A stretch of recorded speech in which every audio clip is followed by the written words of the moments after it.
La première expédition maritime constitue une étape majeure dans l'histoire de l'humanité.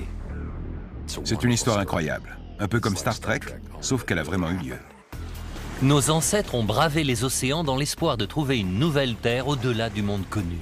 On peut comparer ça à la conquête de la Lune, mais c'est même encore plus impressionnant car la Lune, on la voit de la Terre. Ces pionniers de la navigation témoignent avant tous les autres de la soif d'aventure de l'homme, de son désir d'explorer, de partir à la découverte de terres vierges. Ce voyage nous révélera peut-être comment l'homme a conquis notre planète et au-delà.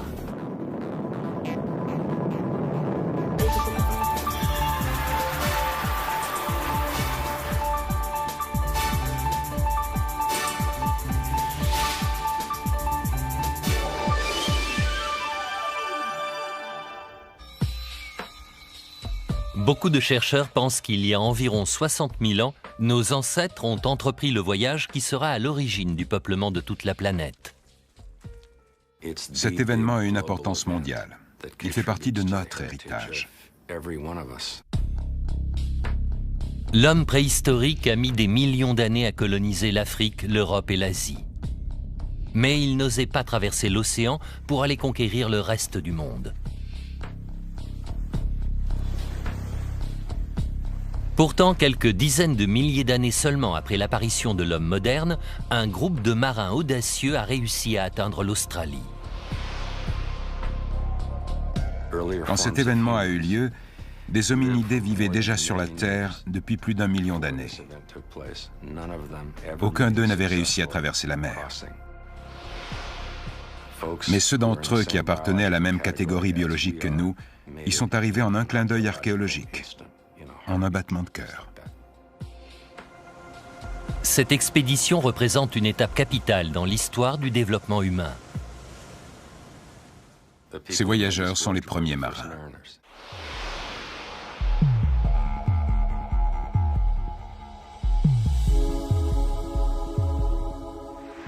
Mungo Park, au cœur du sud-est australien.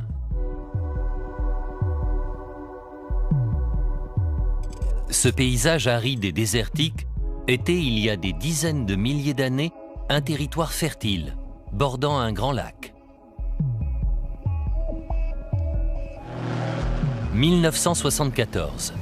Le géologue Jim Bowler passe ses dunes au peigne fin. Il cherche à collecter des renseignements sur les premiers hommes qui ont colonisé cette terre.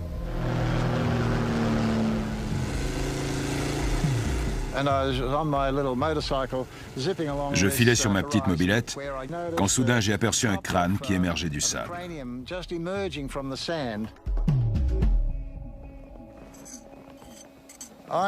J'ai immédiatement mis pied à terre et je suis allé dégager ma trouvaille.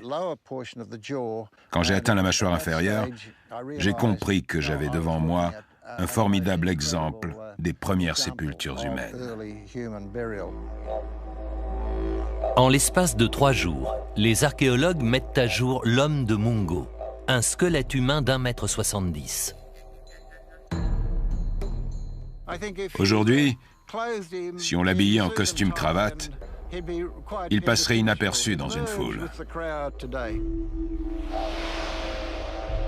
Jim Bowler est convaincu que l'homme de Mungo est semblable en tout point à l'homme moderne.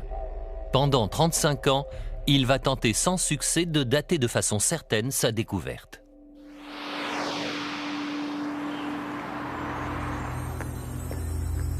« 2003.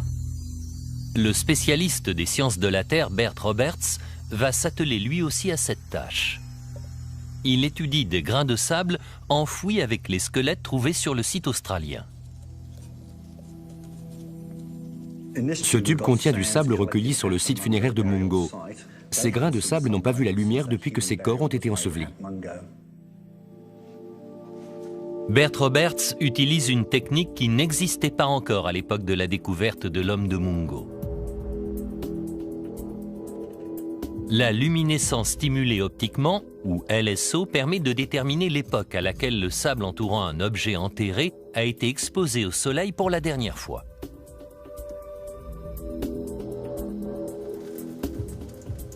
Des produits chimiques dissolvent le sable, maintenant réduit à quelques petits grains de quartz. Ceux-ci sont ensuite placés délicatement sur 24 disques en acier inoxydable avant d'être analysés.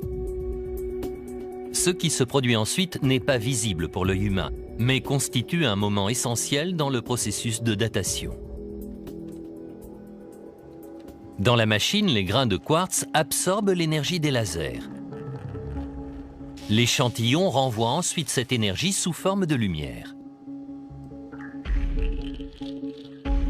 Ce processus est identique à celui qui fait briller certains autocollants dans le noir. Ces autocollants absorbent la lumière sur une certaine longueur d'onde, puis l'irradient ensuite sur une longueur d'onde différente. Plus l'échantillon de quartz a été longtemps sous terre, plus il génère de lumière. L'analyse effectuée par Bert Roberts permet d'obtenir une nouvelle datation très précise. Ces grains de sable ont été exposés pour la dernière fois au soleil il y a environ 42 000 ans. Cette datation prouve que l'homme de Mungo est le plus vieil Australien jamais découvert à ce jour. Mais les chercheurs ne sont pas au bout de leur surprise. En plus des ossements humains, on a également trouvé des outils en pierre. Ces outils associés à l'habitat humain ont aussi été soumis à l'analyse de luminescence LSO. Leur âge est estimé à 50 000 ans. J'ai sauté de joie, j'ai compris tout de suite qu'il s'agissait d'une découverte capitale. Les découvertes du lac Mungo laissent penser que l'homme moderne est arrivé en Australie il y a environ 50 000 ans. Mais d'où venaient ces pionniers préhistoriques ?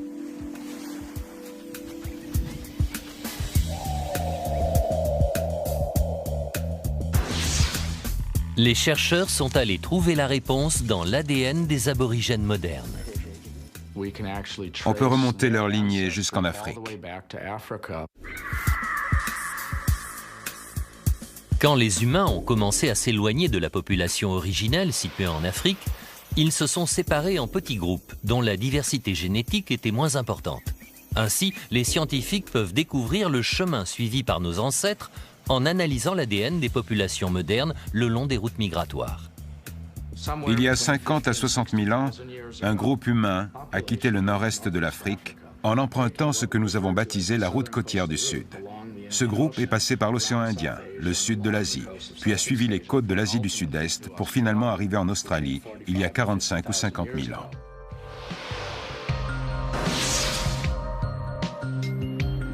Les analyses génétiques montrent que les premiers Australiens ont des ancêtres africains.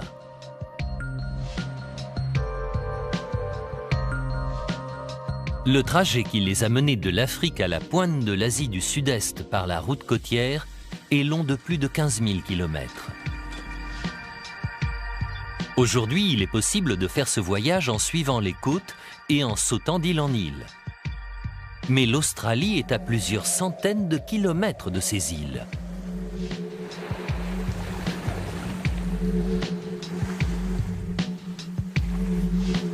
Nos ancêtres ont-ils été confrontés au même obstacle lors du voyage qu'ils ont effectué il y a 50 000 ans ?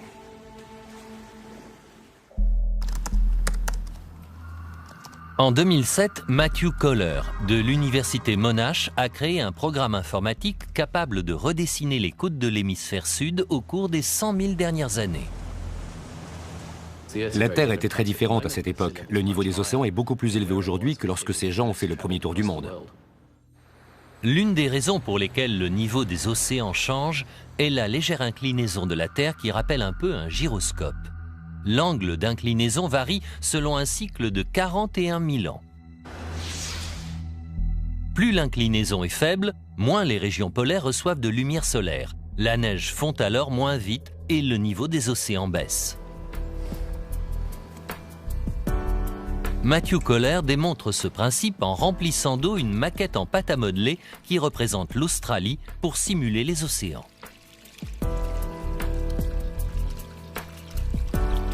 Durant les périodes les plus froides du cycle, la Terre se transforme en congélateur géant. L'énorme calotte glaciaire de l'hémisphère nord s'est formée à partir des océans de la planète. Cela a eu pour conséquence de faire baisser leur niveau, et une portion supplémentaire de terre s'est retrouvée exposée à l'air. Matthew Kohler nourrit de données sa modélisation informatique pour calculer le niveau exact des océans à différentes périodes du passé. Ces données incluent les cartes des fonds marins, les photos satellites et les terrasses coralliennes surélevées.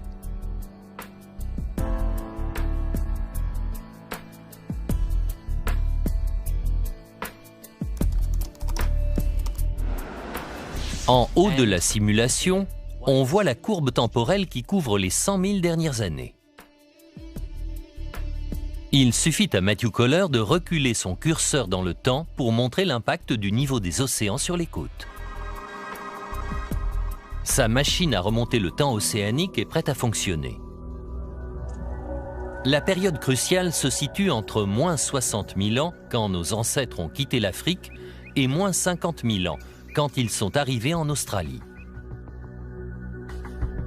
Durant toute cette période, le niveau des océans est plus bas.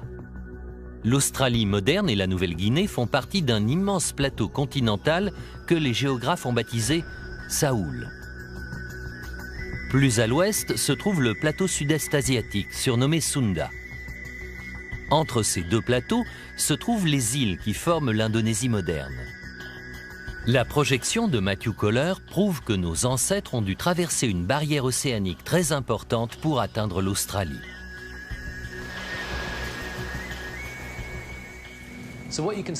Grâce à cette simulation, on voit qu'au long des 100 000 dernières années, le plateau australien, Saoul, et le plateau qui forme la partie du sud de l'Asie, Sunda, n'ont jamais été reliés directement. Pour passer de l'un à l'autre, il fallait donc traverser un grand bras océanique. Ce voyage vers l'Australie est la première expédition maritime connue de l'histoire de l'humanité. Mais qui étaient donc ces intrépides premiers marins?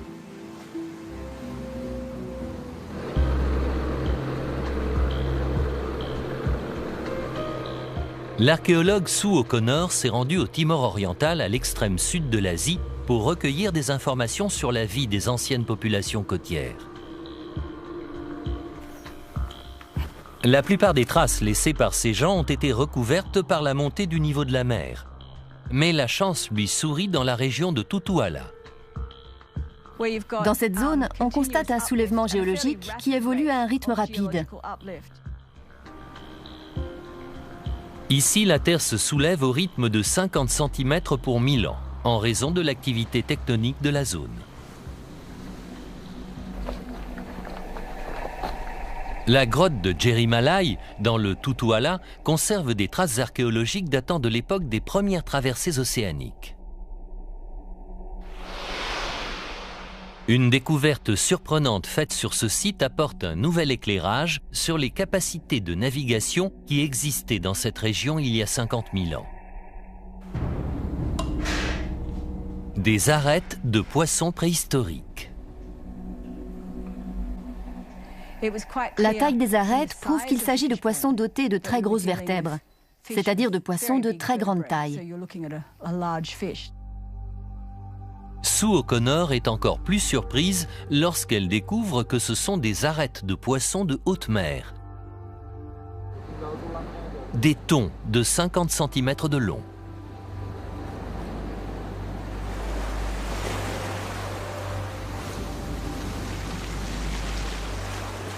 Tient-elle là la preuve que le Timor était une zone de pêche de haute mer durant la préhistoire? Une autre découverte, faite à seulement quelques kilomètres de la grotte de Jerimalai, constitue une deuxième pièce du puzzle. Sue O'Connor a trouvé un hameçon en troc nacrier. On se demandait comment ces populations arrivaient à pêcher d'aussi gros poissons. Je pense que l'on vient de découvrir la réponse. La chercheuse est très impressionnée par les choix de matériaux faits par nos ancêtres. La nacre du coquillage qui scintille sous l'eau attire naturellement les poissons. S'il peut attirer les poissons, un hameçon en nacre est-il assez solide pour attraper un thon de grande taille? Une équipe du département d'ingénierie de l'université de Canberra va tenter de le découvrir. Ils font faire subir un test d'extensibilité au matériau en tirant dessus jusqu'à ce qu'il casse. Ils obtiendront ainsi une charge maximum exprimée en newtons. Un thon jaune, l'une des nombreuses espèces présentes en Indonésie, peut peser jusqu'à 20 kg.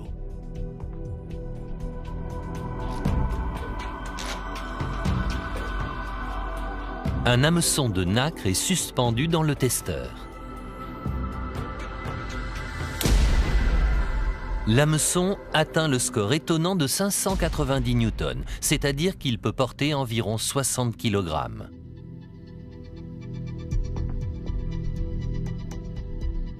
La preuve est ainsi faite qu'un hameçon de ce type est largement assez solide pour pêcher de grands poissons de mer.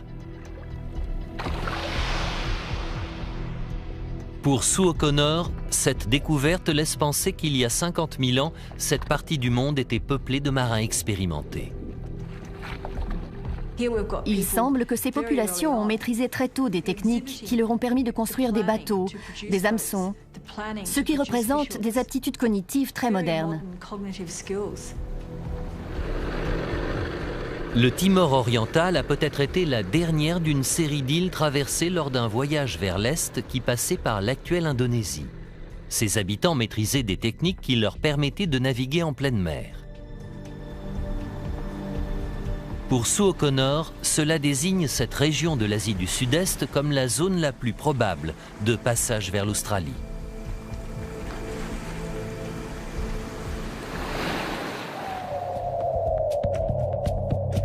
Un nouveau programme informatique montre exactement les difficultés rencontrées lorsqu'on entreprenait un voyage du Timor au Saoul, l'Australie moderne, il y a 50 000 ans de cela.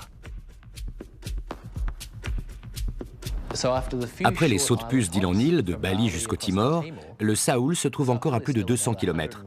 On est alors arrêté par une énorme barrière océanique, la mer de Timor. C'est une distance très importante pour une embarcation préhistorique. Mais cela soulève une deuxième question. Ces premiers marins voyaient-ils leur destination quand ils ont embarqué, ou se sont-ils lancés délibérément dans une expédition au-delà de leur monde connu? Quand on se trouve sur une plage et qu'on regarde l'horizon, on ne voit que la mer en raison de la courbure de la Terre. Plus on occupe une position élevée au-dessus de la mer, plus on voit loin à l'horizon. Il existe une équation mathématique qui permet de définir cette position. La distance à laquelle on peut voir correspond à la racine carrée de 2 fois la montagne sur laquelle on se trouve, multipliée par le rayon de la Terre.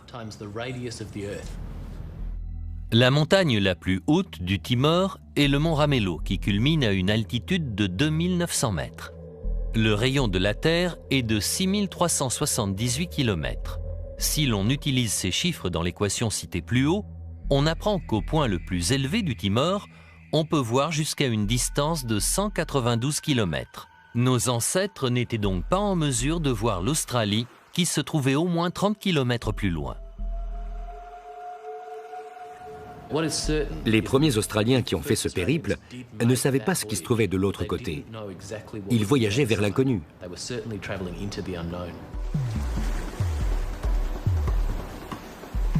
La première traversée maritime effectuée par l'homme se révèle donc être une expédition intrépide aux frontières du monde connu. Elle constitue également un exploit technique qui semble même dépasser les capacités de l'homme des premiers temps. Quel motif a pu pousser nos ancêtres à entreprendre cette mission impossible?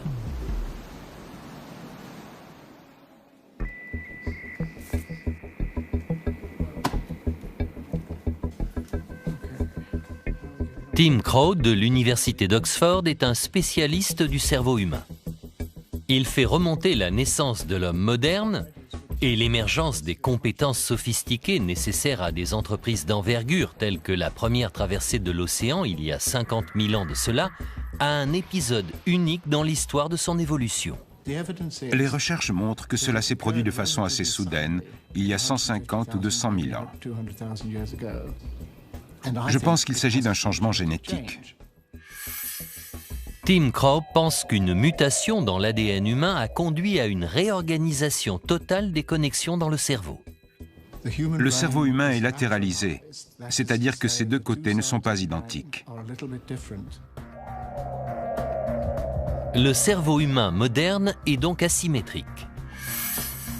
Le cortex, la ligne grise que vous voyez autour du cerveau, analyse toutes les informations entrantes et prépare toutes les instructions sortantes. Le cortex est plus fin sur la partie avant gauche du cerveau et plus épais sur la partie avant droite. Pour l'arrière du cerveau, c'est exactement l'inverse qui se passe. Le cortex est plus épais sur la partie gauche et plus fin sur la partie droite.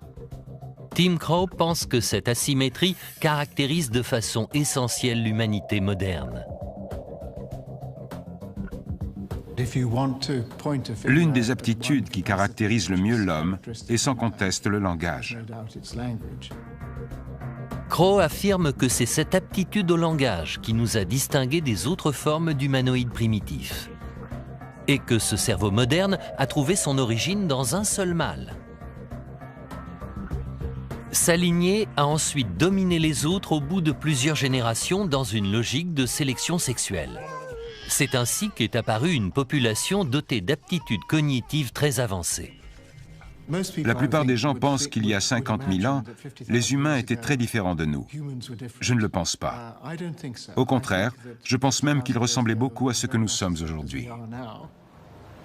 Et qu'ils possédaient déjà les aptitudes nécessaires pour entreprendre une expédition maritime. Cela demandait des aptitudes mathématiques, géométriques, la capacité de concevoir des plans, de se projeter dans l'avenir. Il faut mobiliser toutes ces compétences pour réussir à construire un vaisseau, à s'imaginer dans d'autres endroits, à estimer des distances.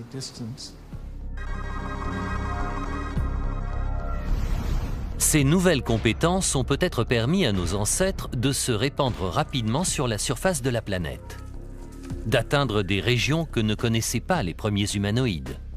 Elles les ont aussi poussés à entreprendre de périlleuses expéditions pour coloniser de nouveaux continents, l'Australie et l'Amérique. L'étude de l'ADN de l'homme moderne laisse penser que tout cela s'est fait très vite.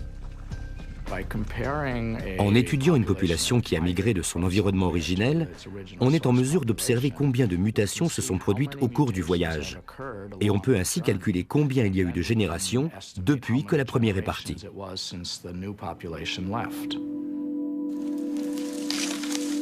L'étude de l'ADN des aborigènes montre qu'il a subi peu de mutations depuis sa source originelle africaine. Cela laisse penser que la route côtière longue de 15 000 km qui allait de l'Afrique au Saoul, l'Australie moderne, a été parcourue en moins de 330 générations. Ces gens qui ont quitté l'Afrique ont mis très peu de temps à atteindre le Saoul, peut-être seulement 5 ou 10 000 ans.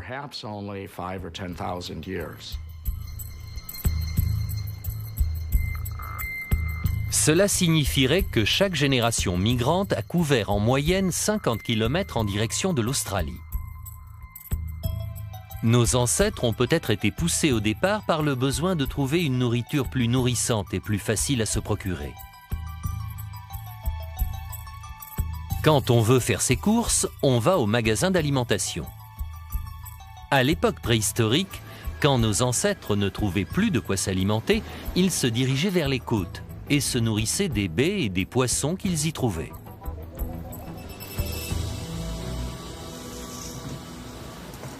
L'anthropologue Jim O'Connell pense que cette pêche et cette cueillette se faisaient très rapidement. Il a lui-même participé à de la collecte de nourriture chez les peuplades de chasseurs-cueilleurs. Il est frappant de voir la rapidité à laquelle ils peuvent mettre à sec certaines zones.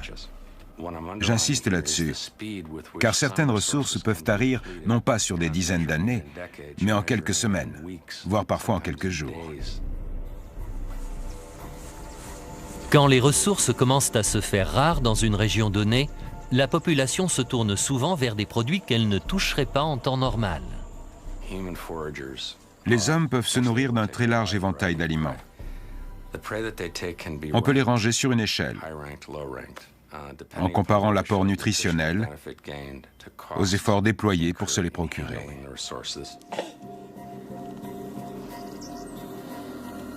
En haut de l'échelle, on trouve donc les aliments les plus riches et les plus faciles à obtenir. Les baies sont un bon exemple. Elles sont nourrissantes et il suffit de se baisser pour les cueillir. Au bas de l'échelle, on trouve des aliments difficiles à préparer et à manger. Quand on doit se contenter de ce type de nourriture, c'est signe qu'il est temps de partir.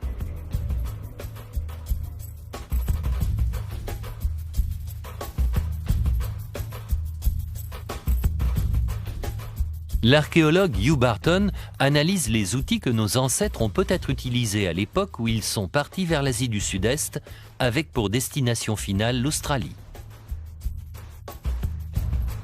Il cherche des traces de nourriture pour tenter d'établir le régime alimentaire de l'homme préhistorique. Ce que vous voyez ici est précisément ce que nous recherchons. C'est un grain de féculent. Ce grain mesure 16 microns, un micron faisant environ 1/1000 de millimètre. Hugh Barton est ainsi en mesure d'identifier les plantes que ces instruments préhistoriques servaient à préparer. Dans la grotte de Nia, située à Bornéo, le menu était loin d'être appétissant. Nous avons détecté un groupe de plantes extrêmement toxiques. Il est possible de se nourrir de ce type de plantes, mais cela demande une longue préparation pour leur retirer leur toxicité. Ce tubercule est une igname épineuse amère. Il est extrêmement toxique. Ce n'est pas plus gros qu'une pomme, mais un morceau de cette taille peut suffire à tuer un adulte. Il faut donc faire subir toute une série de traitements à l'igname pour la rendre propre à la consommation humaine. Le fait que des gens se soient donné autant de mal pour préparer leur nourriture laisse penser qu'ils ne devaient pas avoir d'autre alternative. S'ils n'avaient vraiment que ce type d'aliments à disposition, ils ont dû travailler très dur pour se nourrir, et ils ont cherché des solutions de rechange. Pour l'homme de la préhistoire, affronter la mer qui le séparait de l'Australie devait représenter un gigantesque défi. Mais était-il plus dur de vivre sur des réserves de nourriture pauvres en quantité comme en qualité, ou de partir à l'aventure vers des terres peut-être plus clémentes? Quelques individus de ces communautés ont peut-être décidé de tenter le sort et d'aller voir s'ils ne vivraient pas mieux de l'autre côté de l'océan. Mais pour ça, il fallait construire un bateau et surtout migrer.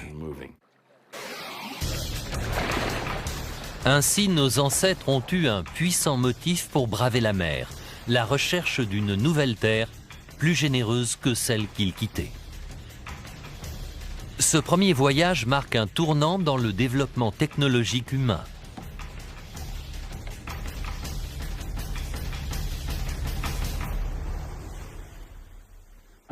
Houston, propulseur détaché, les moteurs ont pris le relais. L'homme a écrit le dernier chapitre de ses succès dans l'exploration scientifique en 1969, quand Neil Armstrong a posé pour la première fois le pied sur le sol lunaire. C'est un petit pas pour l'homme, mais un grand bond pour l'humanité. Tout comme Armstrong en cette occasion, les premiers hommes à s'être lancés dans une expédition maritime il y a environ 50 000 ans avaient également placé leur confiance dans le génie humain pour les aider à survivre dans un environnement hostile. Pour la première fois dans l'histoire humaine, des hommes ont pris leur destin en main et s'en sont remis à leur technologie. Mais quel type de bateaux ont-ils utilisé pour cette toute première expédition vers l'Australie?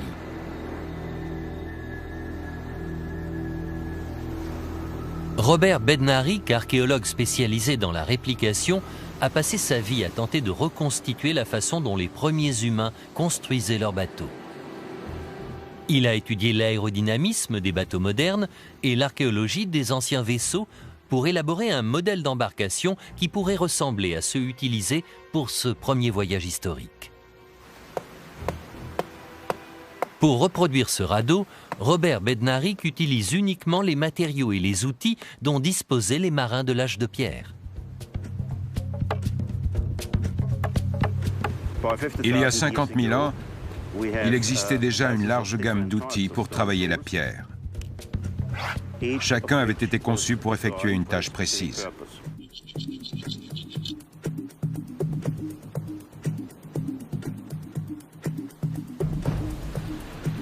Robert Bednarik pense que si la construction navale s'est développée en Indonésie, cela est dû en partie à la présence d'une plante, le bambou.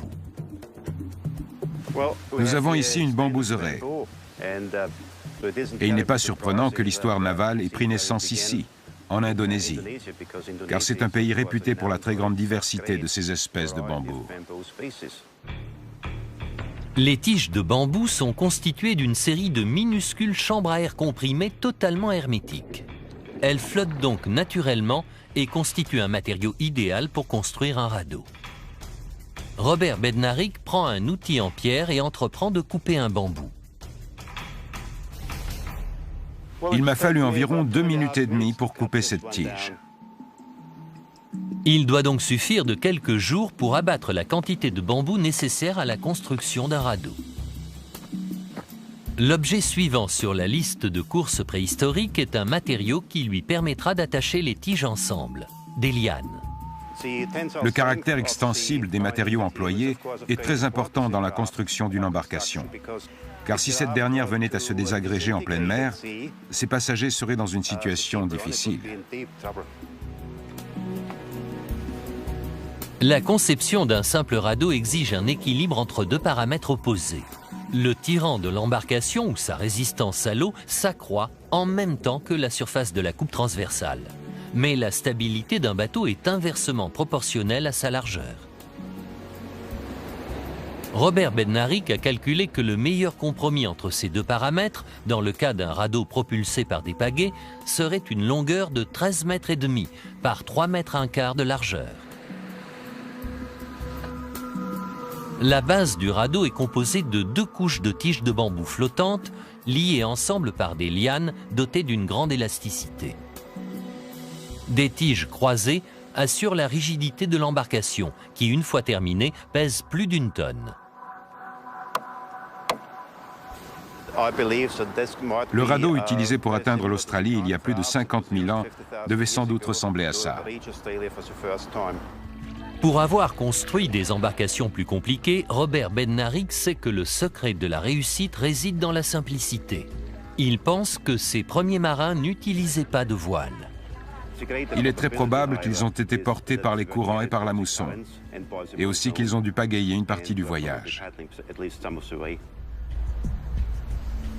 S'ils ont voyagé durant la période de la mousson, les vents dominants ont dû les aider à atteindre les côtes de l'Australie. Mais comment nos ancêtres pouvaient-ils être certains qu'ils trouveraient une terre dans cette direction ? On sait aujourd'hui qu'ils ne pouvaient pas voir l'Australie du Timor. Cependant, leur environnement a dû leur livrer des indices, laissant penser qu'il pouvait y avoir une terre dans le lointain.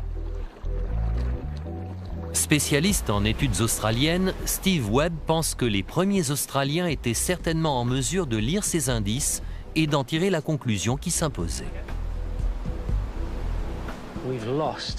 Nous avons certainement perdu certaines de leurs aptitudes, certains de leurs savoirs, car les Australiens modernes, tout comme les Européens, ne sont plus des chasseurs-cueilleurs depuis 8000 ans.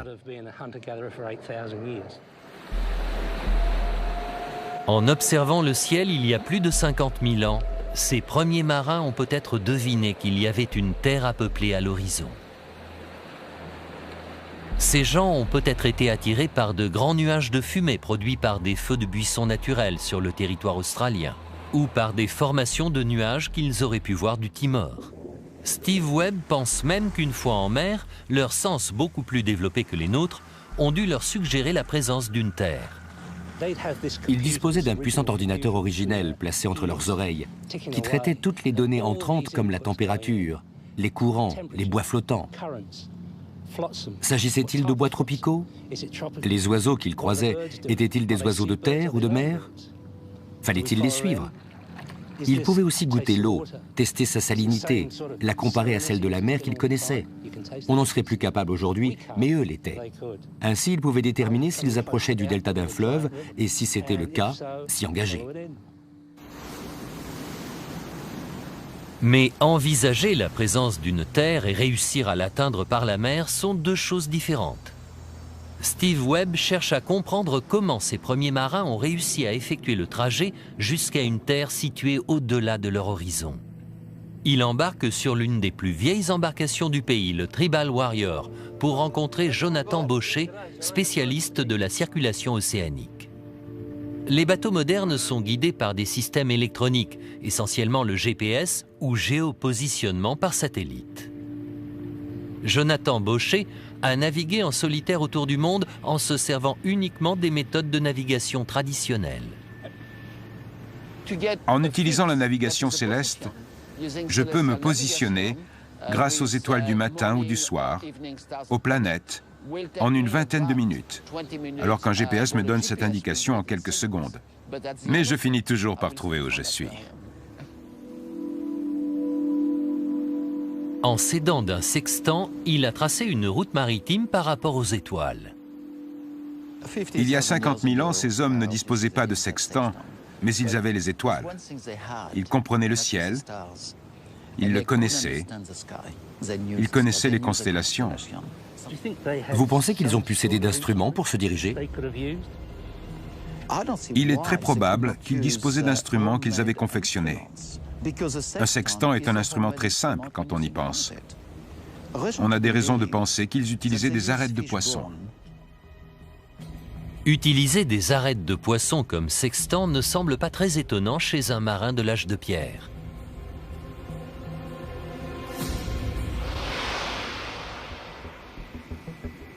Un sextant mesure l'angle du soleil ou d'une étoile donnée au-dessus de l'océan. L'angle change avec la position du bateau, ce qui permet aux marins de définir leur position et de tracer leur itinéraire. Ce que vous évoquez rappelle tout à fait le sextant. On pouvait utiliser un point sur cette arête et décider que c'était l'horizon, puis suivre les étoiles par rapport à lui et calculer leur angle. C'est tout à fait juste. Ainsi, à l'aide d'une simple arête de poisson, on obtient un instrument de navigation. Pour réussir à construire des radeaux capables de tenir la mer et d'atteindre des terres éloignées, ces premiers hommes avaient certainement des moyens de communication élaborés et une très bonne connaissance de leur environnement. Mais les hommes qui ont effectué cette première traversée étaient-ils vraiment des pionniers? Ont-ils vraiment décidé de leur destin? Ou bien ont-ils simplement été des victimes emportées par hasard vers des rivages lointains?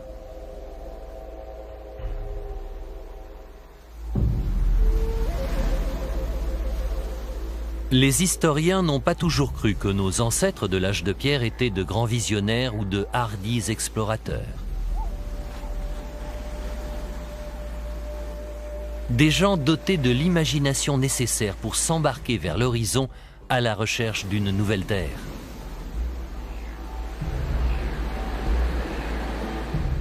Mais nos ancêtres sont bien allés peupler l'Australie il y a quelques 50 000 ans de cela. Un radeau de marins entraînés malgré eux dans cette aventure aurait-il survécu à un aussi long voyage? Physiologiste au centre médical de l'Université de Columbia, le docteur Kes Alakati souligne que pour réussir un tel voyage, il fallait disposer d'assez d'eau douce à bord pour tous les voyageurs. Il s'agissait même là d'une question de vie ou de mort. On a tendance à penser que la douleur est la plus forte de toutes les sensations, mais des études laissent penser que la soif l'est bien plus. Quand le corps perd trop d'eau, l'homme est menacé de déshydratation. S'il perd plus de 10% de son eau, il risque le coma, puis la mort.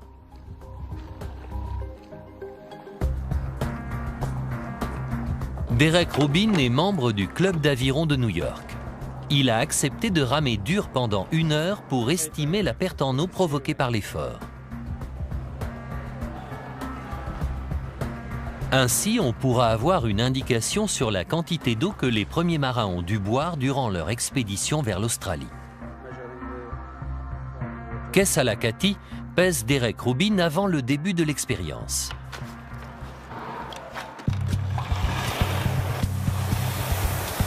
Une caméra d'imagerie thermique montre comment l'effort physique influe sur sa température corporelle.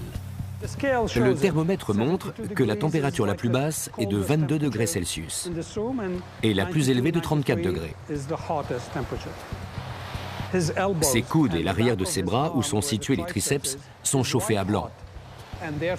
La réaction du corps à la température va faire monter le flux sanguin vers la peau et augmenter la transpiration. En transpirant, Derek perd de l'eau et la concentration de sel dans son corps augmente. Cela provoque un rétrécissement des cellules qui peut avoir de graves incidences tant sur le plan physique que mental. Les premiers problèmes se manifestent dans le cerveau. Les facultés de réflexion, les facultés cognitives du cerveau s'affaiblissent quand le pourcentage de perte en eau approche environ les 5%. Une perte de plus de 10% peut avoir des conséquences fatales. Pour ces premiers pionniers qui propulsaient le radeau eux-mêmes, la perte en eau a dû être très importante. Et ceci d'autant plus si le soleil tapait. Les conditions météorologiques sont très importantes. Pour eux, l'idéal aurait été de naviguer à une période où le soleil ne brillait pas en permanence, pour bénéficier d'une température plus clémente. En 60 minutes, Derek Rubin rame sur une distance de 15 km. Comment te sens-tu? Je suis fatigué, j'ai soif. Il a perdu 1,5 kg en poids et près de 2% de l'eau de son corps en tout juste 1 heure. S'il avait continué à suer à ce rythme, il se serait effondré au bout de 5 heures environ. Pour Kes Alakati, cela prouve que les premiers marins devaient disposer d'une quantité suffisante d'eau potable pour chaque rameur sur le radeau. Je pense que la quantité minimum doit être de 3 à 4 litres par jour. Un radeau comprenant 8 marins aurait dû prévoir une cargaison d'au moins 80 litres d'eau potable qui ont peut-être été transportés dans des récipients en bambou. Ce qui tente à penser que ce voyage était bien planifié.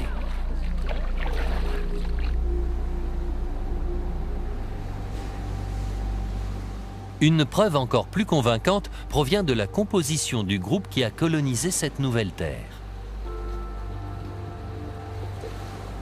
Quel pourcentage hommes-femmes aurait eu le plus de chances de fonder avec succès une nouvelle société? Le professeur Jim O'Connell étudie l'arrivée des premiers hommes en Australie depuis plus de 30 ans. Quand je travaillais sur ce sujet dans les années 70, l'image d'Épinal de la colonisation de l'Australie était celle d'une femme enceinte qui était arrivée sur le rivage sur un tronc d'arbre. Il pense qu'un nouveau logiciel permettra d'écarter cette théorie dépassée. Pour ce faire, il se rend à l'Université de Floride pour rencontrer l'anthropologue John Moore. Le logiciel créé par John Moore n'est pas destiné à l'étude de la période préhistorique. Ce dernier l'a développé pour tenter de déterminer combien de personnes dans le futur seront nécessaires pour former une société sur une autre planète. Chaque taille de colonie et chaque mélange de sexe a une chance déterminée de réussir son installation. Pour prendre l'exemple d'Adam et Ève, si on se contente d'envoyer un homme et une femme en leur disant « bonne chance », leurs chances de réussite sont très faibles. Mais peut-être qu'une fois sur 1 million, ils réussiront à surmonter tous les obstacles et à générer une communauté prospère. Il n'y a donc pas de nombre magique à partir duquel une colonisation serait assurée de réussir.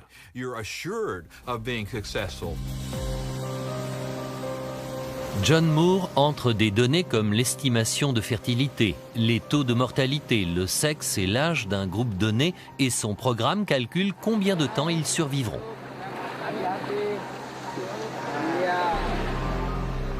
Il y a cependant un critère qui passe devant tous les autres. Les femmes sont l'élément déterminant de l'entreprise. Car les femmes portent les enfants qui assureront la croissance de toute nouvelle colonie. Si vous envoyez 80 hommes et 20 femmes, la première génération s'en sortira, mais pas les suivantes. Mais si vous envoyez 80 femmes pour 20 hommes, le succès est quasiment assuré. Si cette communauté voulait avoir une chance de prospérer, il fallait donc que le groupe initial comporte un nombre suffisant de femmes. Si l'on suppose que la colonisation de l'Australie a été volontaire et non accidentelle. Si l'on considère l'hypothèse accidentelle, la présence de femmes sur le radeau est problématique. Les femmes allaient rarement en mer, et encore plus rarement avec assez d'eau potable pour un voyage de 6 jours.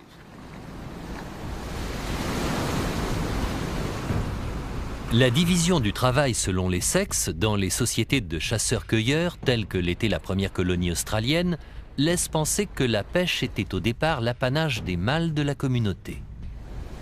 Il est donc plus que probable que seuls des hommes se seraient trouvés sur un radeau qui aurait accidentellement dérivé vers l'Australie.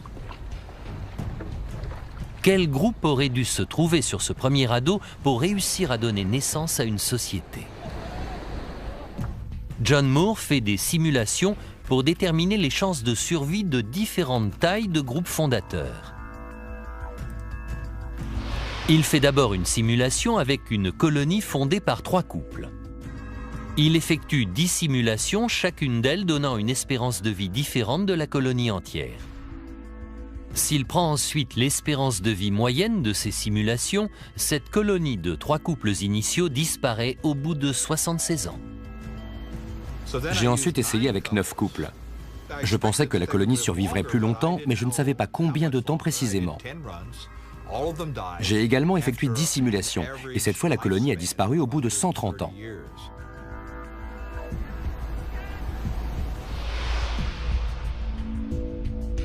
Ces simulations laissent penser que lorsqu'on a un groupe de plus de 15 couples, les chances qu'ils donnent naissance à une colonie viable augmentent très fortement. Pour John Moore, cela met définitivement un terme au débat sur le caractère volontaire ou accidentel de la colonisation de l'Australie. Pour moi, tout indique qu'il s'agissait d'une entreprise volontaire effectuée par un groupe organisé qui a choisi les participants au voyage et qui n'avait pas l'intention de revenir. Les simulations de John Moore convainquent Jim O'Connell de l'importance de ce premier voyage. Ils doivent pouvoir organiser des voyages sur des périodes d'1 semaine ou même un peu plus. Ils doivent être capables de déterminer leurs besoins en eau et en nourriture. Et ils doivent aussi pouvoir construire un bateau. En travaillant en équipe, ils ont réussi à relever cet incroyable défi. Il faut imaginer des gens qui disposaient des mêmes aptitudes que nous. Pas seulement des mêmes aptitudes techniques, mais aussi des mêmes aptitudes sociales. Notre capacité à nous lier d'amitié, à engager une relation sociale avec l'autre. Ils nous ressemblaient beaucoup. C'étaient des gens ordinaires. Ils ont organisé tout ça eux-mêmes. Cela représente un progrès fantastique dans le développement humain. Et range cet événement parmi les plus importants de l'histoire. Cet incroyable voyage qui leur fera traverser une mer et coloniser volontairement une terre invisible est peut-être le premier et le plus impressionnant exemple de la recherche d'un nouveau destin dans la longue histoire de l'humanité. Cette expédition a accéléré la colonisation du reste de la planète et a été annonciatrice de celle des 2 Amériques, quelques dizaines de milliers d'années plus tard. Cette aventure éclaire aussi d'un nouveau jour le caractère de l'homme moderne, nous apprend un peu plus qui nous sommes et souligne la force de la curiosité humaine dans la construction du monde tel que nous le connaissons aujourd'hui.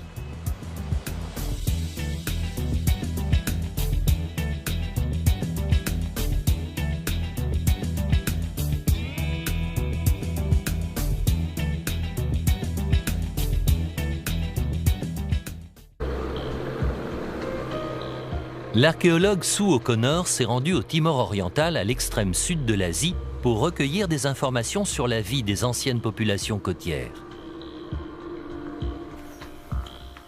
La plupart des traces laissées par ces gens ont été recouvertes par la montée du niveau de la mer. Mais la chance lui sourit dans la région de Tutuala. Dans cette zone, on constate un soulèvement géologique qui évolue à un rythme rapide. Ici, la Terre se soulève au rythme de 50 cm pour 1000 ans, en raison de l'activité tectonique de la zone.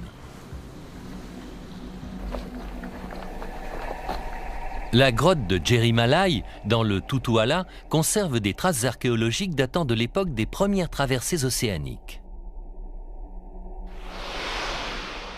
Une découverte surprenante faite sur ce site apporte un nouvel éclairage sur les capacités de navigation qui existaient dans cette région il y a 50 000 ans. Des arêtes de poissons préhistoriques. La taille des arêtes prouve qu'il s'agit de poissons dotés de très grosses vertèbres, c'est-à-dire de poissons de très grande taille. Sue O'Connor est encore plus surprise lorsqu'elle découvre que ce sont des arêtes de poissons de haute mer. Cet événement a une importance mondiale. Il fait partie de notre héritage. L'homme préhistorique a mis des millions d'années à coloniser l'Afrique, l'Europe et l'Asie. Mais il n'osait pas traverser l'océan pour aller conquérir le reste du monde. Pourtant, quelques dizaines de milliers d'années seulement après l'apparition de l'homme moderne, un groupe de marins audacieux a réussi à atteindre l'Australie. Quand cet événement a eu lieu, des hominidés vivaient déjà sur la Terre depuis plus d'1 million d'années. Aucun d'eux n'avait réussi à traverser la mer. Mais ceux d'entre eux qui appartenaient à la même catégorie biologique que nous, y sont arrivés en un clin d'œil archéologique. En un battement de cœur. Cette expédition représente une étape capitale dans l'histoire du développement humain. Ces voyageurs sont les premiers marins.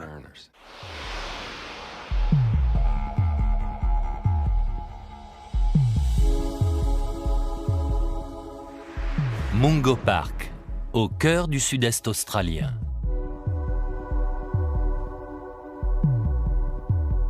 Ce paysage aride et désertique était, il y a des dizaines de milliers d'années, un territoire fertile, bordant un grand lac. Ce tubercule est une igname épineuse amère. Il est extrêmement toxique. Ce n'est pas plus gros qu'une pomme, mais un morceau de cette taille peut suffire à tuer un adulte. Il faut donc faire subir toute une série de traitements à l'igname pour la rendre propre à la consommation humaine. Le fait que des gens se soient donné autant de mal pour préparer leur nourriture laisse penser qu'ils ne devaient pas avoir d'autre alternative. S'ils n'avaient vraiment que ce type d'aliments à disposition, ils ont dû travailler très dur pour se nourrir, et ils ont cherché des solutions de rechange. Pour l'homme de la préhistoire, affronter la mer qui le séparait de l'Australie devait représenter un gigantesque défi. Mais était-il plus dur de vivre sur des réserves de nourriture pauvres en quantité comme en qualité, ou de partir à l'aventure vers des terres peut-être plus clémentes? Quelques individus de ces communautés ont peut-être décidé de tenter le sort et d'aller voir s'ils ne vivraient pas mieux de l'autre côté de l'océan. Mais pour ça, il fallait construire un bateau et surtout migrer. Ainsi, nos ancêtres ont eu un puissant motif pour braver la mer, la recherche d'une nouvelle terre, plus généreuse que celle qu'ils quittaient. Ils traversaient lors d'un voyage vers l'Est qui passait par l'actuelle Indonésie. Ces habitants maîtrisaient des techniques qui leur permettaient de naviguer en pleine mer. Pour Sue O'Connor, cela désigne cette région de l'Asie du Sud-Est comme la zone la plus probable de passage vers l'Australie.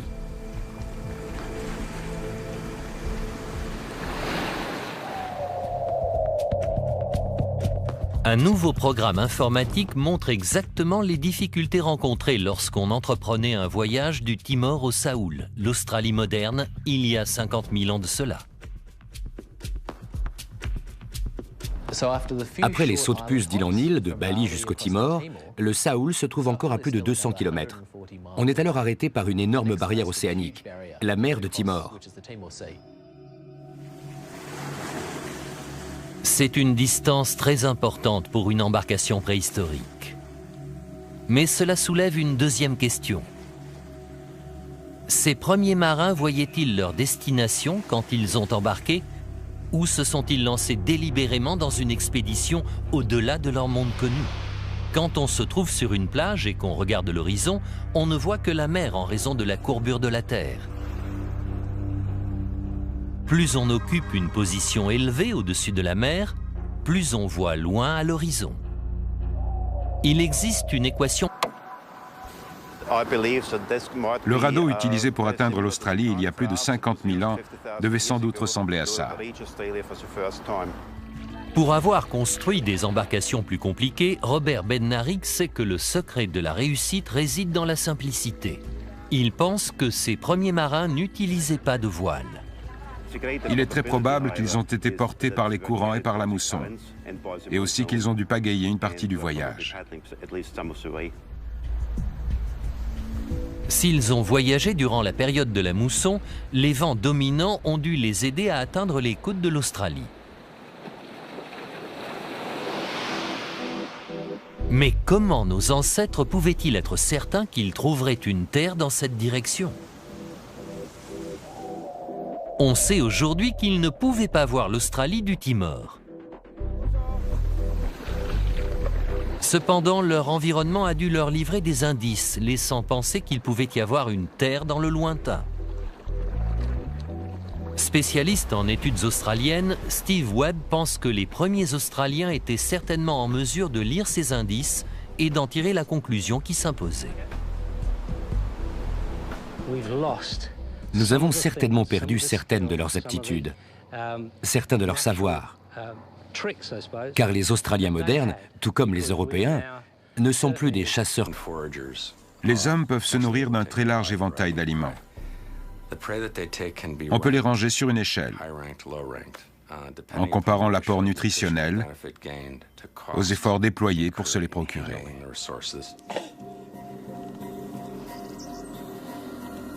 En haut de l'échelle, on trouve donc les aliments les plus riches et les plus faciles à obtenir. Les baies sont un bon exemple. Elles sont nourrissantes et il suffit de se baisser pour les cueillir. Au bas de l'échelle, on trouve des aliments difficiles à préparer et à manger. Quand on doit se contenter de ce type de nourriture, c'est signe qu'il est temps de partir.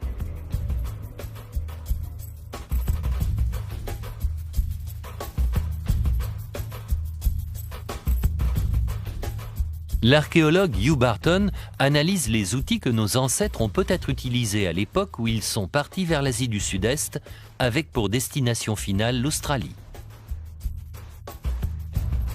Il cherche des traces de nourriture pour tenter d'établir le régime alimentaire de l'homme préhistorique.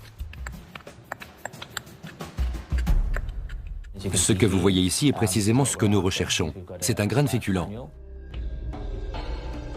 Ce grain mesure 16 microns, un micron faisant environ 1/1000 de millimètre.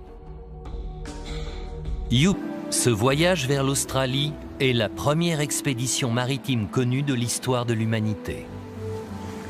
Mais qui étaient donc ces intrépides premiers marins ?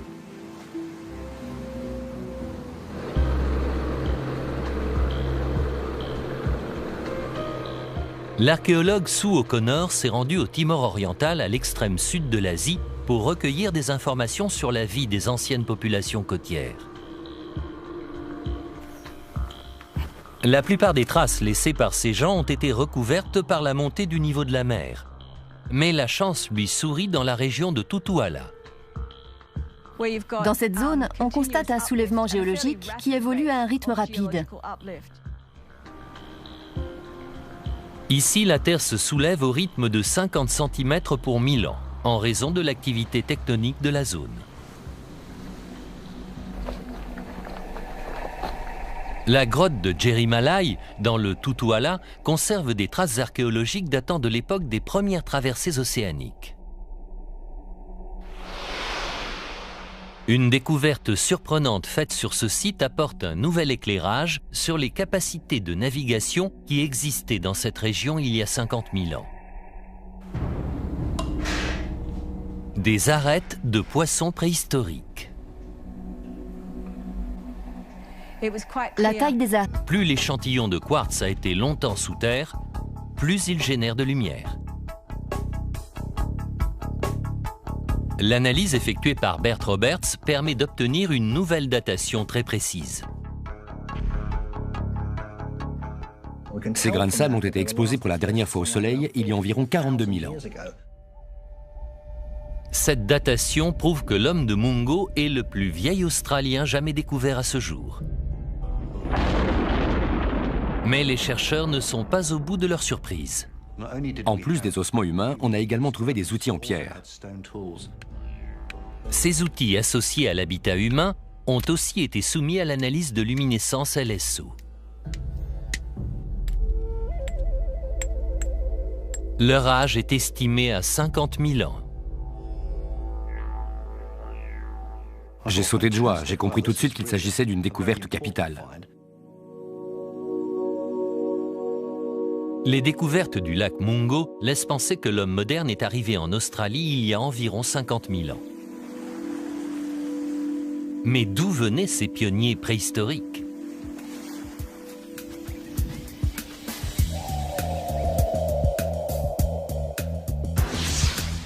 Les chercheurs sont allés trouver la réponse dans l'ADN des aborigènes modernes.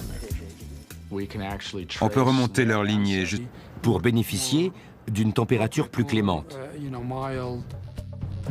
En 60 minutes, Derek Rubin rame sur une distance de 15 km. Comment te sens-tu? Je suis fatigué, j'ai soif. Il a perdu 1,5 kg en poids et près de 2% de l'eau de son corps en tout juste 1 heure.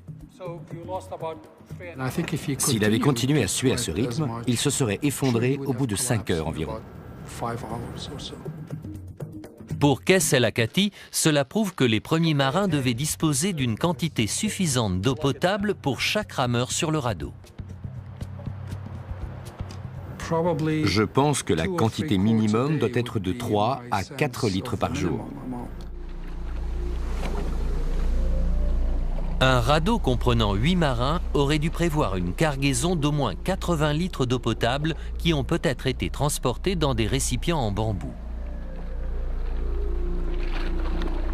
Ce qui tente à penser que ce voyage était bien planifié.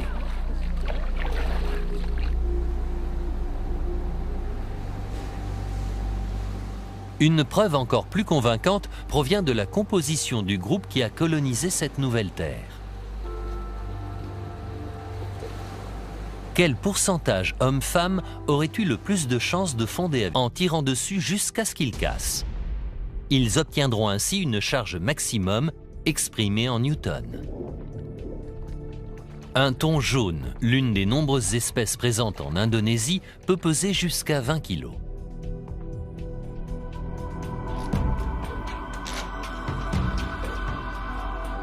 Un hameçon de nacre est suspendu dans le testeur.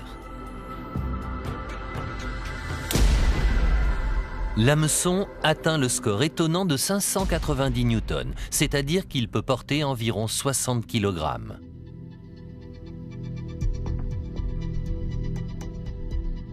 La preuve est ainsi faite qu'un hameçon de ce type est largement assez solide pour pêcher de grands poissons de mer. Pour Sue O'Connor, cette découverte laisse penser qu'il y a 50 000 ans, cette partie du monde était peuplée de marins expérimentés. Il semble que ces populations ont maîtrisé très tôt des techniques qui leur ont permis de construire des bateaux, des hameçons, ce qui représente des aptitudes cognitives très modernes. Le Timor oriental a peut-être été la dernière d'une série d'îles traversées lors d'un voyage vers l'est qui passait par l'actuelle Indonésie. Ses habitants maîtrisaient des techniques qui leur permettaient de naviguer en pleine mer.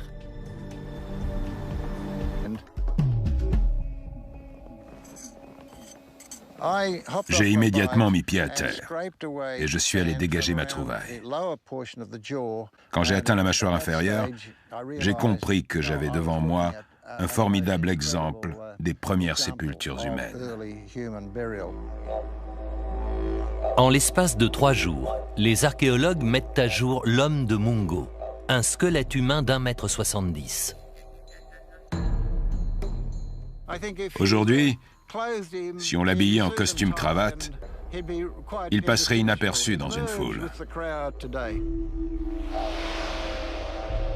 Jim Bowler est convaincu que l'homme de Mungo est semblable en tout point à l'homme moderne. Pendant 35 ans, il va tenter sans succès de dater de façon certaine sa découverte.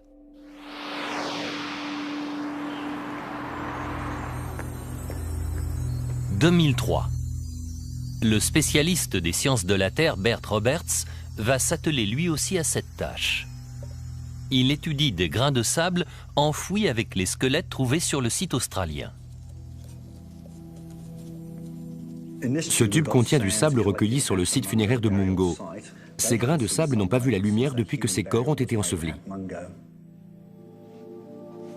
Bert Roberts utilise une technique qui n'existait pas encore à l'époque de la découverte de l'homme gène moderne. On peut remonter leur lignée jusqu'en Afrique. Quand les humains ont commencé à s'éloigner de la population originelle située en Afrique, ils se sont séparés en petits groupes dont la diversité génétique était moins importante. Ainsi, les scientifiques peuvent découvrir le chemin suivi par nos ancêtres en analysant l'ADN des populations modernes le long des routes migratoires. Il y a 50 à 60 000 ans, un groupe humain a quitté le nord-est de l'Afrique en empruntant ce que nous avons baptisé la route côtière du Sud. Ce groupe est passé par l'océan Indien, le sud de l'Asie, puis a suivi les côtes de l'Asie du Sud-Est pour finalement arriver en Australie il y a 45 ou 50 000 ans.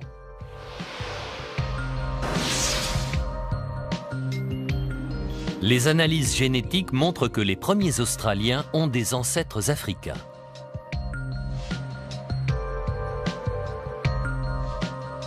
Le trajet qui les a menés de l'Afrique à la pointe de l'Asie du Sud-Est par la route côtière est long de plus de 15 000 km. Aujourd'hui, il est possible de faire ce voyage en suivant les côtes et en sautant d'île en île. Mais l'Australie est à plusieurs centaines de kilomètres de ces îles.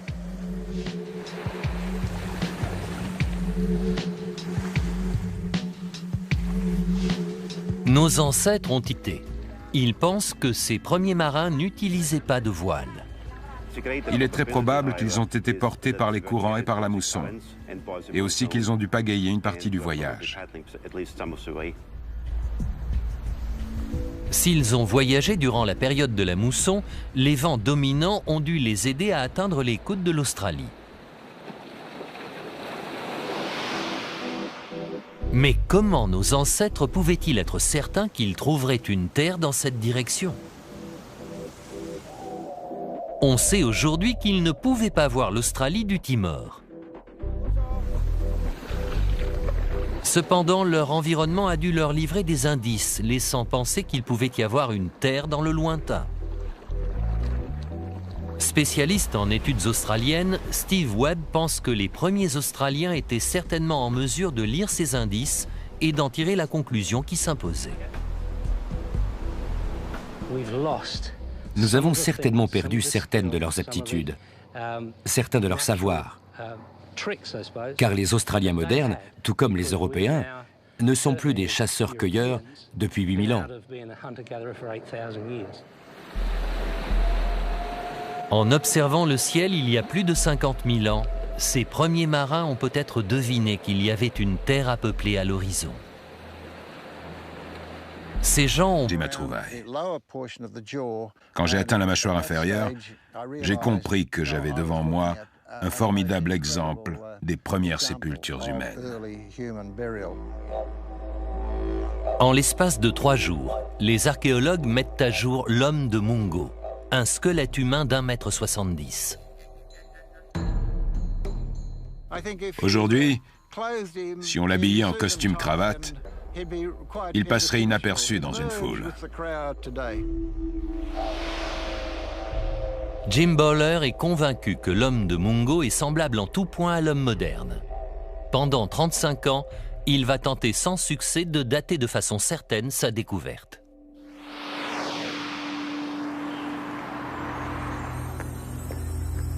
« 2003. Le spécialiste des sciences de la Terre, Bert Roberts, va s'atteler lui aussi à cette tâche. Il étudie des grains de sable enfouis avec les squelettes trouvés sur le site australien. Ce tube contient du sable recueilli sur le site funéraire de Mungo. Ces grains de sable n'ont pas vu la lumière depuis que ces corps ont été ensevelis. Bert Roberts utilise une technique qui n'existait pas encore à l'époque de la découverte de l'homme de Mungo. La luminescence stimulée optiquement, ou LSO, permet de dater de façon certaine sa découverte.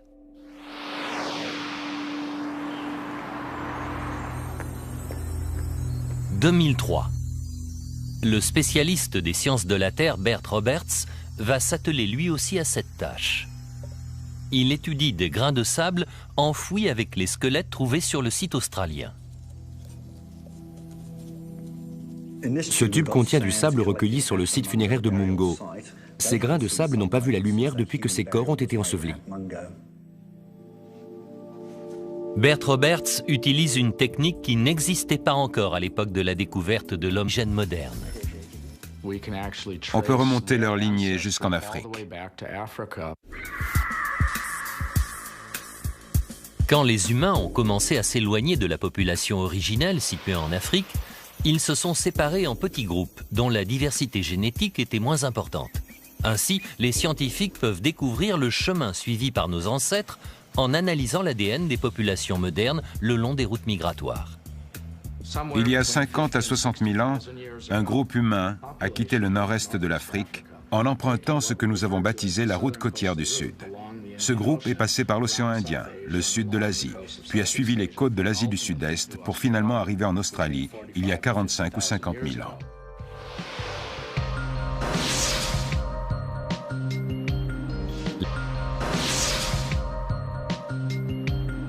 Les analyses génétiques montrent que les premiers Australiens ont des ancêtres africains.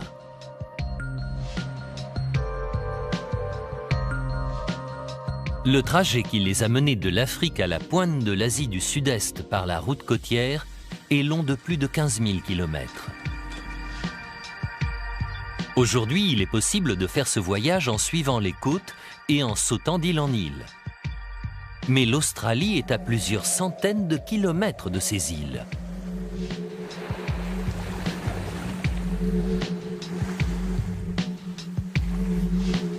Nos ancêtres ont quitté.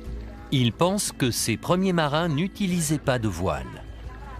Il est très probable qu'ils ont été portés par les courants et par la mousson, et aussi qu'ils ont dû pagayer une partie du voyage.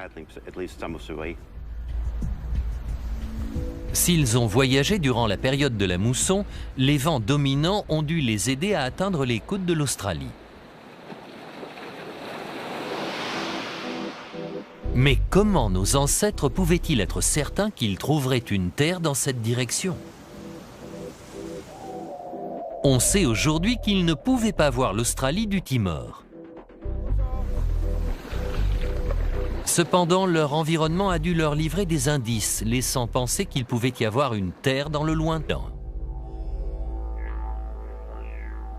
J'ai sauté de joie, j'ai compris tout de suite qu'il s'agissait d'une découverte capitale. Les découvertes du lac Mungo laissent penser que l'homme moderne est arrivé en Australie il y a environ 50 000 ans. Mais d'où venaient ces pionniers préhistoriques?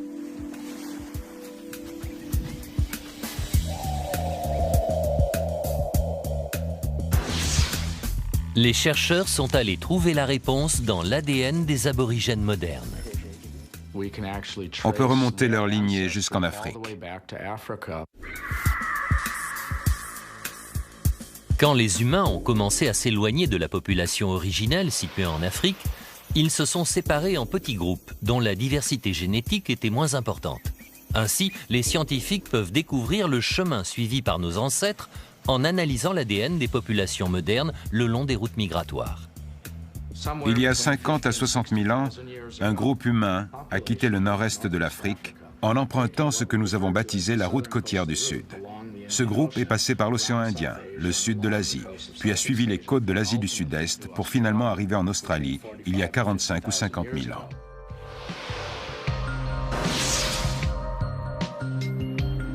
Les analyses génétiques montrent que les premiers Australiens ont des ancêtres africains, séparés en petits groupes dont la diversité génétique était moins importante. Ainsi, les scientifiques peuvent découvrir le chemin suivi par nos ancêtres en analysant l'ADN des populations modernes le long des routes migratoires.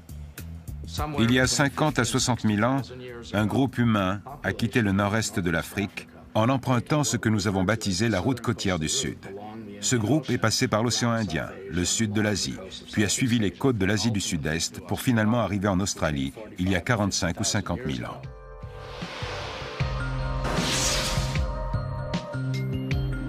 Les analyses génétiques montrent que les premiers Australiens ont des ancêtres africains.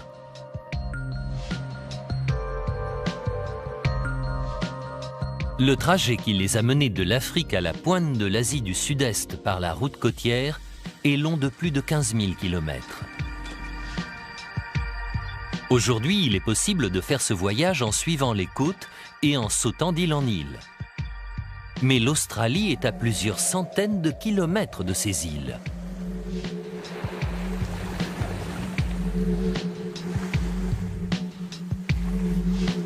Nos ancêtres ont quitté. Ils pensent que ces premiers marins n'utilisaient pas de voile. Il est très probable qu'ils ont été portés par les courants et par la mousson, et aussi qu'ils ont dû pagayer une partie du voyage. Plus on occupe une position élevée au-dessus de la mer, plus on voit loin à l'horizon. Il existe une équation mathématique qui permet de définir cette position. La distance à laquelle on peut voir correspond à la racine carrée de 2 fois la montagne sur laquelle on se trouve, multipliée par le rayon de la Terre.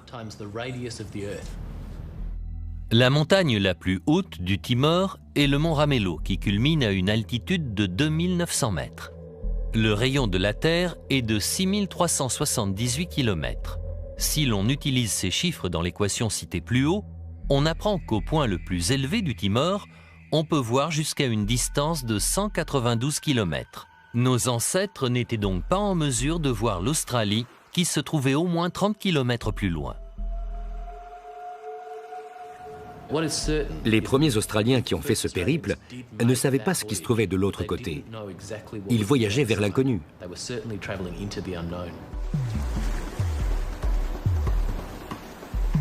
La première traversée maritime effectuée par l'homme se révèle donc être une expédition intrépide aux frontières du monde connu.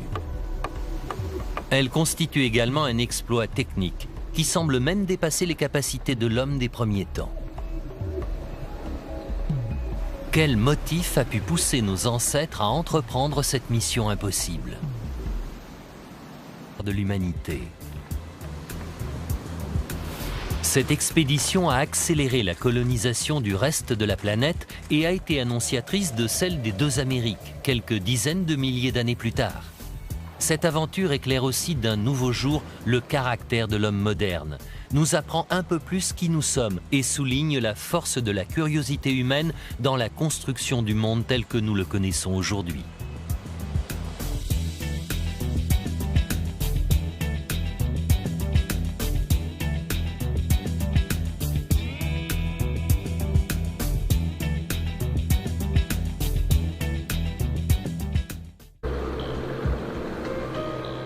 L'archéologue Sue O'Connor s'est rendu au Timor oriental, à l'extrême sud de l'Asie, pour recueillir des informations sur la vie des anciennes populations côtières. La plupart des traces laissées par ces gens ont été recouvertes par la montée du niveau de la mer.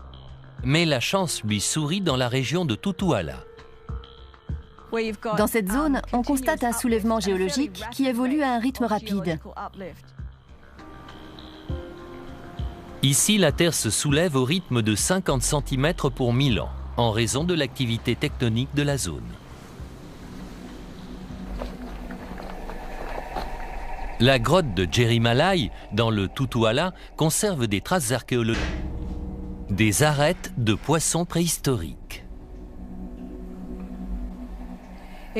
La taille des arêtes prouve qu'il s'agit de poissons dotés de très grosses vertèbres, c'est-à-dire de poissons de très grande taille. Sue O'Connor est encore plus surprise lorsqu'elle découvre que ce sont des arêtes de poissons de haute mer. Cet événement a une importance mondiale. Il fait partie de notre héritage. L'homme préhistorique a mis des millions d'années à coloniser l'Afrique, l'Europe et l'Asie. Mais il n'osait pas traverser l'océan pour aller conquérir le reste du monde. Pourtant, quelques dizaines de milliers d'années seulement après l'apparition de l'homme moderne, un groupe de marins audacieux a réussi à atteindre l'Australie. Quand cet événement a eu lieu, des hominidés vivaient déjà sur la Terre depuis plus d'1 million d'années. Aucun d'eux n'avait réussi à traverser la mer. Mais ceux d'entre eux qui appartenaient à la même catégorie biologique que nous, y sont arrivés en un clin d'œil archéologique, en un battement de cœur. Cette expédition représente une étape capitale dans l'histoire du développement humain. Ces voyageurs sont les premiers marins. Ils passeraient inaperçus dans une foule. Jim Bowler est convaincu que l'homme de Mungo est semblable en tout point à l'homme moderne. Pendant 35 ans, il va tenter sans succès de dater de façon certaine sa découverte.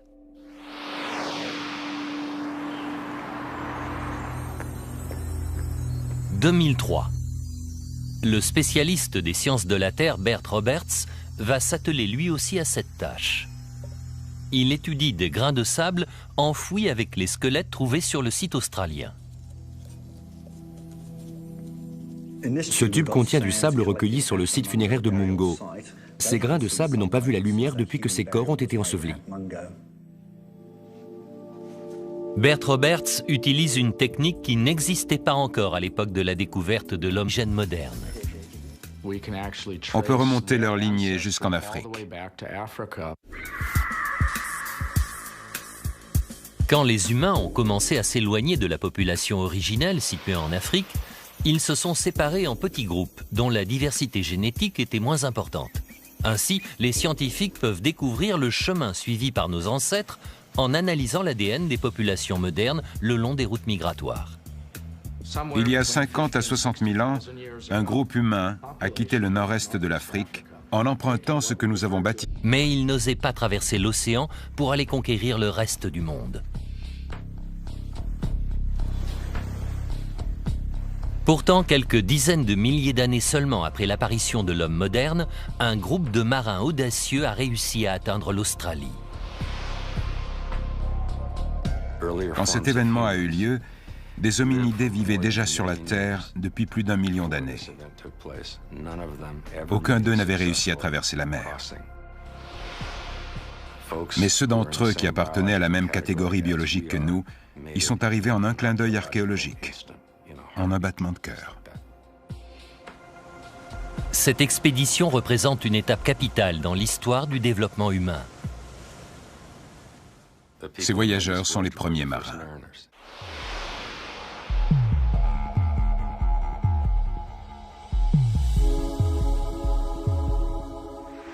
Mungo Park, au cœur du sud-est australien.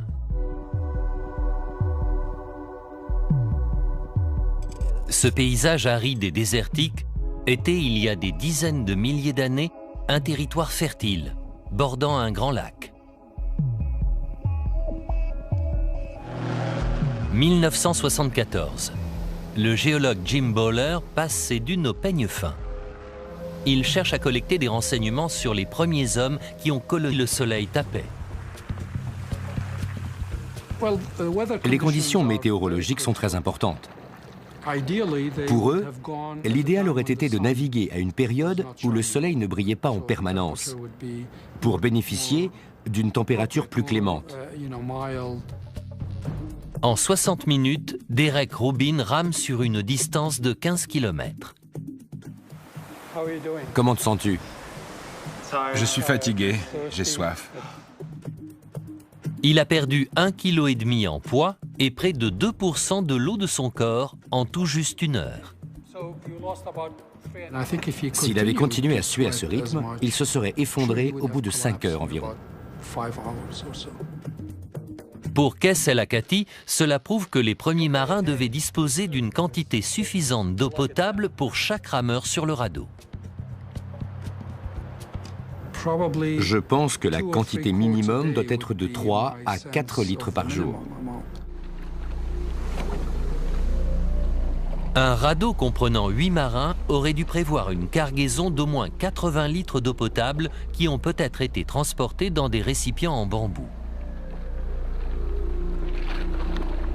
Ce qui tente à penser que ce voyage était bien planifié.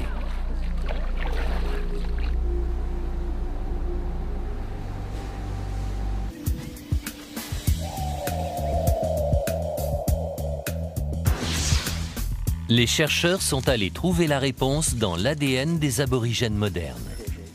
On peut remonter leur lignée Pour bénéficier d'une température plus clémente. En 60 minutes, Derek Rubin rame sur une distance de 15 km. Comment te sens-tu? Je suis fatigué, j'ai soif. Il a perdu 1,5 kg en poids et près de 2% de l'eau de son corps en tout juste 1 heure. S'il avait continué à suer à ce rythme, il se serait effondré au bout de 5 heures environ. Pour Kes El Akati, cela prouve que les premiers marins devaient disposer d'une quantité suffisante d'eau potable pour chaque rameur sur le radeau. Je pense que la quantité minimum doit être de 3 à 4 litres par jour. Un radeau comprenant 8 marins aurait dû prévoir une cargaison d'au moins 80 litres d'eau potable qui ont peut-être été transportés dans des récipients en bambou.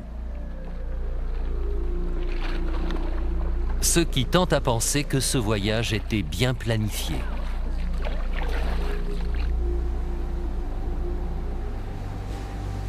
Une réorganisation totale des connexions dans le cerveau. Le cerveau humain est latéralisé, c'est-à-dire que ses deux côtés ne sont pas identiques. Le cerveau humain moderne est donc asymétrique. Le cortex, la ligne grise que vous voyez autour du cerveau, analyse toutes les informations entrantes et prépare toutes les instructions sortantes. Le cortex est plus fin sur la partie avant gauche du cerveau et plus épais sur la partie avant droite. Pour l'arrière du cerveau, c'est exactement l'inverse qui se passe. Le cortex est plus épais sur la partie gauche et plus fin sur la partie droite. Tim Crowe pense que cette asymétrie caractérise de façon essentielle l'humanité moderne. L'une des aptitudes qui caractérise le mieux l'homme est sans conteste le langage. Crowe affirme que c'est cette aptitude au langage qui nous a distingués des autres formes d'humanoïdes primitifs. Et que ce cerveau moderne a trouvé son origine dans un seul mâle. Sa lignée a ensuite dominé les autres au bout de plusieurs générations dans une logique de sélection sexuelle. C'est ainsi qu'est apparue une population dotée d'aptitudes cognitives très avancées. La plupart des gens pensent qu'il y a 50 000 ans, Première expédition maritime connue de l'histoire de l'humanité. Mais qui étaient donc ces intrépides premiers marins?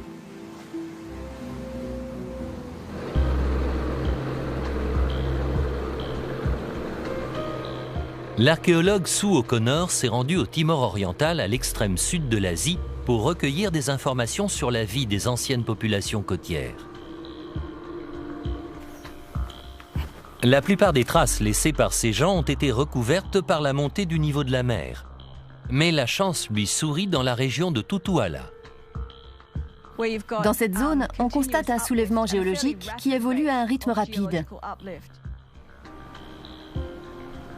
Ici, la Terre se soulève au rythme de 50 cm pour 1000 ans, en raison de l'activité tectonique de la zone. La grotte de Jerimalai, dans le Tutuala, conserve des traces archéologiques datant de l'époque des premières traversées océaniques. Une découverte surprenante faite sur ce site apporte un nouvel éclairage sur les capacités de navigation qui existaient dans cette région il y a 50 000 ans. Des arêtes de poissons préhistoriques. La taille des arêtes prouve qu'il s'agit de poissons dotés de très grosses vertèbres.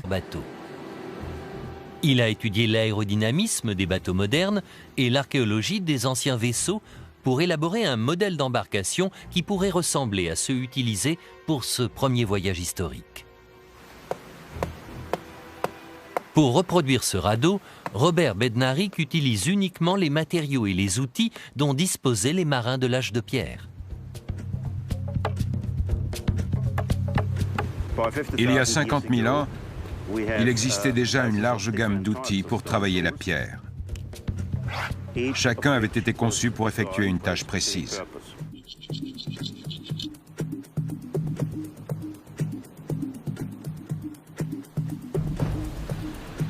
Robert Bednarik pense que si la construction navale s'est développée en Indonésie, cela est dû en partie à la présence d'une plante, le bambou. Nous avons ici une bambouseraie. Et il n'est pas surprenant que l'histoire navale ait pris naissance ici, en Indonésie, car c'est un pays réputé pour la très grande diversité de ces espèces de bambou.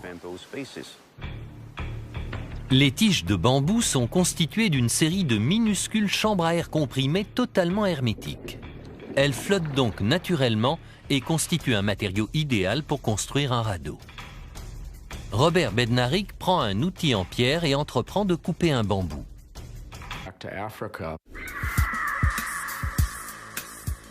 Quand les humains ont commencé à s'éloigner de la population originelle située en Afrique, ils se sont séparés en petits groupes dont la diversité génétique était moins importante. Ainsi, les scientifiques peuvent découvrir le chemin suivi par nos ancêtres en analysant l'ADN des populations modernes le long des routes migratoires. Il y a 50 à 60 000 ans, un groupe humain a quitté le nord-est de l'Afrique en empruntant ce que nous avons baptisé la route côtière du Sud.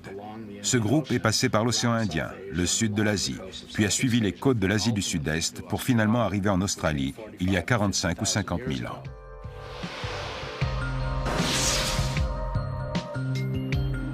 Les analyses génétiques montrent que les premiers Australiens ont des ancêtres africains.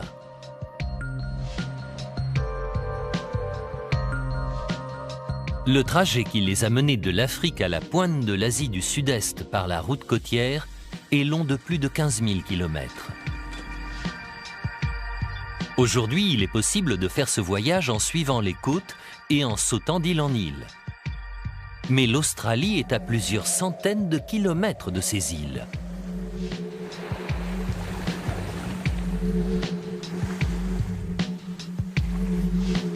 Nos ancêtres ont quitté. Ils pensent que ces premiers marins n'utilisaient pas de voile. Une nouvelle terre, plus généreuse que celle qu'ils quittaient. Ce premier voyage marque un tournant dans le développement technologique humain.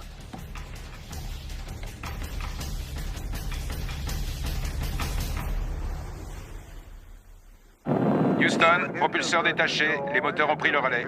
L'homme a écrit le dernier chapitre de ses succès dans l'exploration scientifique en 1969, quand Neil Armstrong a posé pour la première fois le pied sur le sol lunaire. C'est un petit pas pour l'homme, mais un grand bond pour l'humanité. Tout comme Armstrong en cette occasion, les premiers hommes à s'être lancés dans une expédition maritime il y a environ 50 000 ans avaient également placé leur confiance dans le génie humain pour les aider à survivre dans un environnement hostile. Pour la première fois dans l'histoire humaine, des hommes ont pris leur destin en main. et s'en sont remis à leur technologie. Mais quel type de bateaux ont-ils utilisé pour cette toute première expédition vers l'Australie?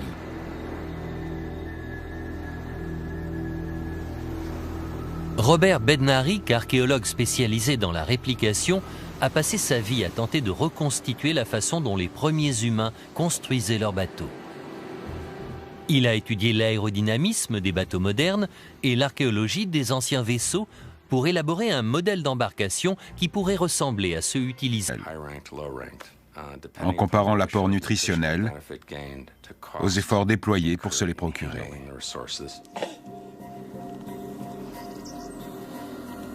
En haut de l'échelle, on trouve donc les aliments les plus riches et les plus faciles à obtenir. Les baies sont un bon exemple. Elles sont nourrissantes et il suffit de se baisser pour les cueillir. Au bas de l'échelle, on trouve des aliments difficiles à préparer et à manger. Quand on doit se contenter de ce type de nourriture, c'est signe qu'il est temps de partir.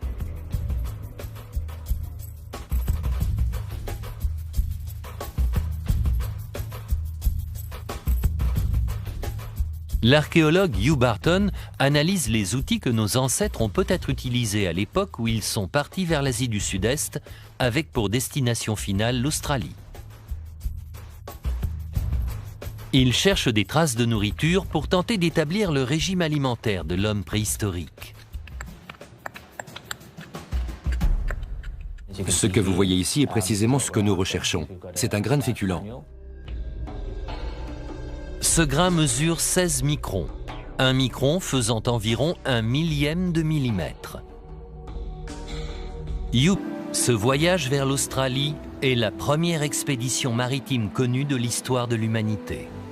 Ces données incluent les cartes des fonds marins, les photos satellites et les terrasses coralliennes surélevées.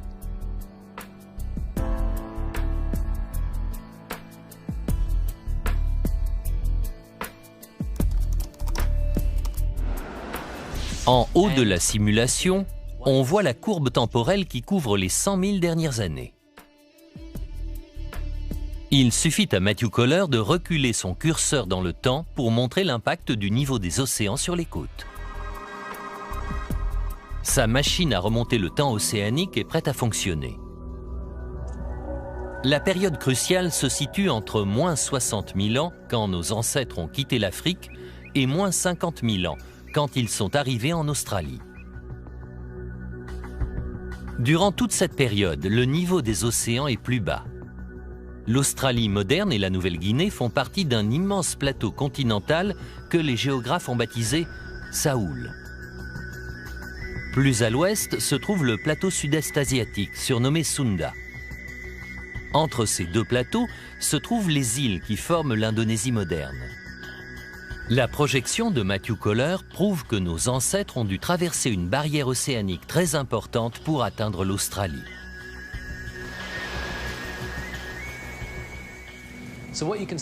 Grâce à cette simulation, on voit qu'au long des 100 000 dernières années, le plateau... Plus de 50 000 ans, ces premiers marins ont peut-être deviné qu'il y avait une terre à peupler à l'horizon.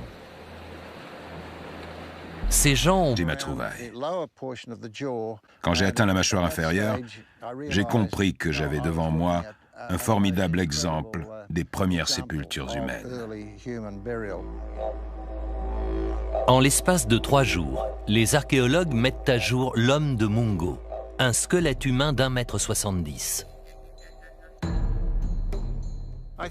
Aujourd'hui, si on l'habillait en costume-cravate, il passerait inaperçu dans une foule.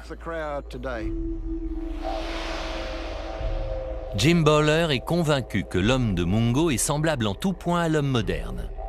Pendant 35 ans, il va tenter sans succès de dater de façon certaine sa découverte.